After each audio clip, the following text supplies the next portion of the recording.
નમસ્કાર ખેડૂત મિત્રો, સ્વાગત છે બધા મિત્રોનો મારી યુટ્યુબ ચેનલમાં. હું છું આપનો મિત્ર ભાવિક વઘાસિયા. તો મિત્રો, ખાસ કરીને આ વિડીયોના માધ્યમથી આપણે વાત કરવાની છે. આજે તારીખ 6 એપ્રિલથી લઈ અને 12 એપ્રિલ દરમિયાન ગુજરાતનું હવામાન કેવું રહેશે તે વિશેની માહિતી જાણીશું. તો વિડીયોને છેલ્લે સુધી જોવા વિનંતી. તો મિત્રો, ખાસ કરીને ધીમે ધીમે એક પ્રકારે ગરમીનો માહોલ ધીમે ધીમે વધી રહ્યો છે. ત્યારે 2 દિવસ પહેલા છૂટાછવાયા ભાગોમાં સામાન્ય ઝાપટા પડ્યા હતા. જોકે જે માવઠાની સંભાવનાઓ દેખાતી હતી તે કરતાં જે વિસ્તાર હતા તેમાં ખૂબ ઘટાડો જોવા મળ્યો હતો અને માવઠું છે તે કદરે છાટાછૂટીથી સમાપ્ત થયું હતું, જે ખેડૂત મિત્રો માટે ચોક્કસપણે રાહતભર્યા સમાચાર હતા.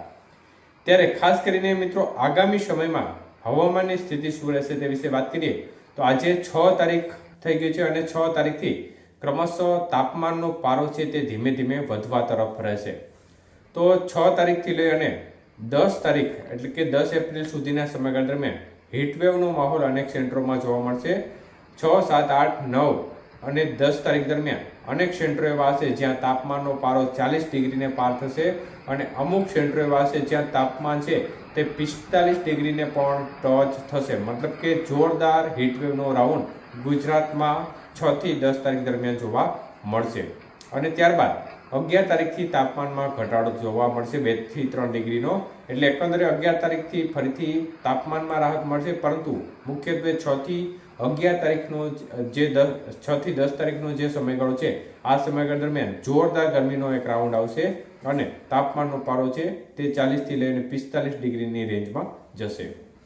તો મિત્રો, ખાસ કરીને આગાહીના પાછલા દિવસોમાં એટલે કે 10 તારીખથી લઈ અને 12 તારીખ સુધીનો સમયગાળો અને ત્યારબાદના દિવસો, આપણી જે આગાહી 12 તારીખ સુધીની છે તો 10 થી 12 તારીખ સુધીનો સમયગાળો છે આ સમયગાળા દરમિયાન મિડ લેવલના વાદળોનું પ્રમાણ ખાસ કરીને દક્ષિણ ગુજરાતના ભાગો હોય, મધ્ય પૂર્વ ગુજરાતના ભાગો હોય તેમાં જોવા મળશે. અને આ સમયગાળા દરમિયાન જો ઘાટા વાદળોનું પ્રમાણ આ વિસ્તારોમાં વધે તો એ સંજોગોમાં સામાન્ય છાટાછૂટી પણ છૂટાછવાયા ભાગોમાં જોવા મળી શકે છે. મતલબ કે સામાન્ય અસ્થિરતાનો માહોલ દક્ષિણ ગુજરાત અને તેને લાગુ જે મધ્ય પૂર્વ ગુજરાતના ભાગો છે તેમાં જોવા મળી શકે છે. બાકી જે સૌરાષ્ટ્રના ભાગો છે, દક્ષિણ ગુજરાત જે કચ્છના ભાગો છે અને ઉત્તર ગુજરાતના ભાગો છે તે મોટાભાગના વિસ્તારોમાં લગભગ વાતાવરણ મોટાભાગના દિવસોમાં ચોખ્ખું રહેવાની સંભાવના છે. ખાસ કોઈ માવઠાનું જોખમ આ ભાગોમાં દેખાતું નથી, પરંતુ દક્ષિણ ગુજરાતના ભાગો અને મધ્ય પૂર્વ ગુજરાતના ભાગોમાં થોડી સાવચેતી રાખવી જો.